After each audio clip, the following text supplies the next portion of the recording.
अस्सलामुअलैकुम।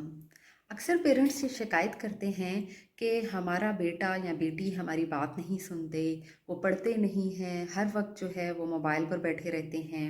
हम उन्हें कहते हैं, ज़बरदस्ती उन पर डांट डपट भी करते हैं, प्यार से भी समझाते हैं, वो नहीं मानते।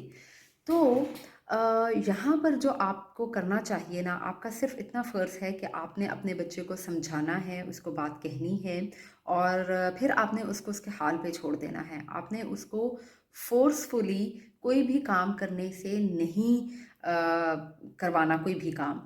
आप जितना उसको फ़ोर्स करेंगे, वो उतना ही आपसे दूर होगा और उस काम से भी चिढ़ेगा। तो हमारे अंदर बहुत सारे ऐसे जज़्बात होते हैं जिनको हमने सप्रेस किया होता है, जिनको हम दबाते रहते हैं और अंदर ही अंदर हम घुटन फ़ील करते हैं, sadness, gloomy mood, anxiety feel करते हैं। हमारा दिल नहीं लगता किसी भी काम में और जो भी हम काम करते हैं उसमें हमें सक्सेस नहीं होती, हमारी प्रोडक्टिव नेचर नहीं होती। तो ऐसी सब चीज़ें जो हमें अंदर ही अंदर बीमार करती रहती हैं, हमें परेशान करती रहती हैं, तो हमें उनको अवॉइड करना चाहिए। आपका सिर्फ़ इतना काम है कि आपने अपना फ़र्ज़ निभाना है, आपने अपने बच्चे को बात समझानी है और बाकी आपने उस पर छोड़ देना है। वो करे या ना करे ये आपका हेडेक नहीं होना चाहिए। हमारे यहाँ पेरेंट्स जो होते हैं वो इतना ओवरली एग्रेसिव हो जाते हैं, वो बच्चे पर लान-तान करते हैं, उसको कंपेयर करते हैं दूसरों के साथ और बेजा रोक-टोक करते हैं और अपनी पसंद के जो सब्जेक्ट्स हैं उन्हें वो पढ़ाना चाहते हैं। वो ये नहीं देखते कि हमारे बच्चे का इंटरेस्ट किस चीज़ में है, बल्कि वो चाहते हैं तो उस पर उस बच्चे को लगाना चाहते हैं। इसकी सादा सी मिसाल ये है कि हो सकता है आप अपने बेटे को या बेटी को डॉक्टर या इंजीनियर बनाना चाहते हों, क्योंकि इससे जो है ख़ानदान में बड़ी इज़्ज़त होती है या इससे जो है नाम बड़ा अच्छा हो जाता है। लेकिन हो सकता है कि आपके बच्चे में वो कैलिबर ना हो सकता है उसके अंदर वो स्किल्स ना हो, उसको वो सब्जेक्ट्स पसंद ना हो, उसका इंटरेस्ट जो है वो म्यूज़िक या आर्ट्स की तरफ हो, इसलिए वो ना पढ़ता हो। इसका हरगिज़ ये मतलब नहीं है कि आपका बच्चा जो है वो निकम्मा है या आपकी बात जानबूझकर नहीं सुन रहा या वो आपकी नाफरमानी कर रहा है। आपने यहाँ पर थोड़ा-सा स्टेप बैक करना है, पॉज़ लें, डीप ब्रीथिंग करें और आपने अपने बच्चे को समझने की कोशिश करनी है। फर्स्ट स्टेप यही है कि आपने अपने बच्चे को टाइम देना है, उसकी कैपेबिलिटीज़ को समझना है, उसके पोटेंशियल को समझना है, उसके मिज़ाज को समझना है, उसके स्किल्स को, उसके एबिलिटीज़ को, उसके इंटरेस्ट को फ़ोकस करें कि उसका इंटरेस्ट किस चीज़ में है। अगर आपको नहीं समझ आ रही तो आप कोई वोकेशनल गाइडेंस ले सकते हैं, बजाय इसके कि आप खुद भी डिप्रेशन में जाएँ और अपने बच्चे को भी बेजा रोक-टोक से उससे भी नफ़रत करें और उस पर भी एग्रेशन दिखाएँ, उसकी पर्सनैलिटी को स्पॉइल करें। आप उसकी कोई वोकेशनल गाइडेंस ले लें। आप उसके इंटरेस्ट को समझें कि उसका इंटरेस्ट है किस चीज़ में।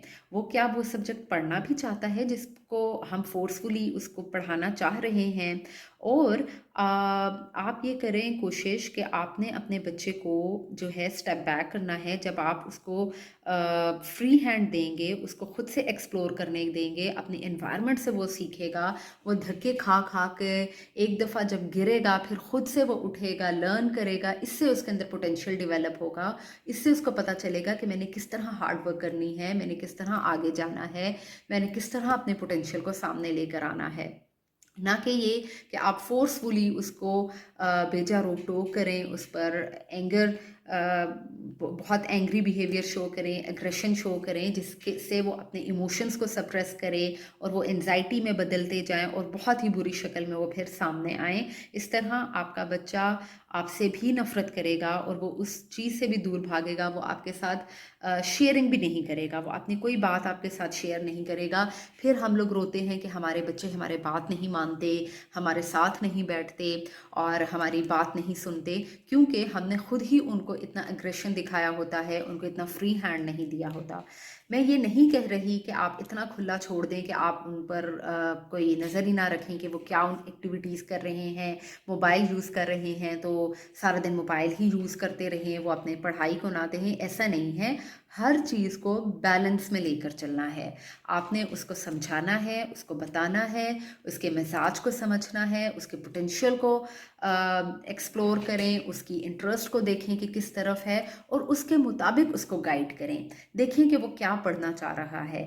बेजा रोक-टोक, बेजा एग्रेशन दिखाने से वो अपने ही इमोशंस को सप्रेस करेगा, वो आपसे नफ़रत करेगा और आपसे मज़ीद दूर होगा।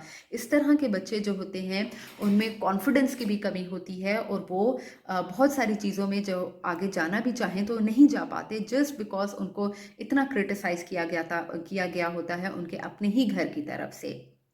इसलिए जो हम लोग बात करते हैं ना कि एक कॉम्बिनेशन साइकोलॉजी होनी चाहिए, तो कॉम्बिनेशन साइकोलॉजी कैसे होगी? जब आप हर एक के मिजाज को समझेंगे। आपके घर में अगर 5 लोग रहते हैं तो ऐसा नहीं ज़रूरी कि पाँचों की पर्सनालिटी एक जैसी हो, पाँचों के इंटरेस्ट एक जैसे हों। हर इंडिविजुअल डिफरेंट है।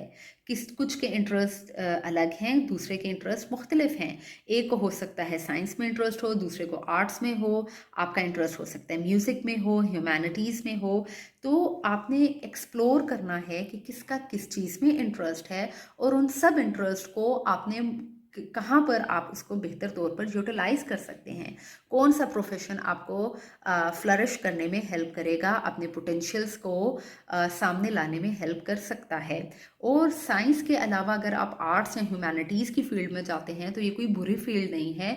ऐसा नहीं है कि इसका स्कोप नहीं है, बल्कि आप स्कोप खुद बनाते हैं अपनी फील्ड का। आप अपने पोटेंशियल से, अपने हार्डवर्क से अपने फील्ड का स्कोप बनाते हैं। इसके अलावा जो है आप जब कॉम्बिनेशन साइकोलॉजी में यही है कि आपने सबके इंटरेस्ट को सामने लेकर आएँ और अगर आप किसी चीज़ पर काम भी करना चाहते हैं, लाइक अगर आप अगले के मिजाज को समझते हैं, आप अपने मिजाज को समझते हैं, सेल्फ अवेयर हैं, तो फिर डिज़ास्टर नहीं होगा। क्योंकि अगर आप ही सेल्फ अवेयर हैं, आप अपने बच्चों के मिजाज को समझते हैं, वो आपके मिजाज को समझते हैं, तो यहाँ पर ही कॉम्बिनेशन साइकोलॉजी की बेस्ट एग्जांपल आती है कि तब आप लोग एक दूसरे के साथ एक दूसरे को बिहेवियर को एक दूसरे के साथ रहना सीखेंगे और एक दूसरे के साथ आप मॉडिफिकेशंस कर सकते हैं। आपको पता है कि मैंने किससे किस तरह से बात करनी है, उससे किस तरह से अपनी बात समझानी है और मनवानी है। तो यकीनन मुझे यकीन है कि आपको आज की भी वीडियो अच्छी लगी होगी और मेरे चैनल को लाज़मी सब्सक्राइब कीजिएगा, वीडियो को लाइक कीजिएगा। टिल देन अल्लाह हाफ़िज़।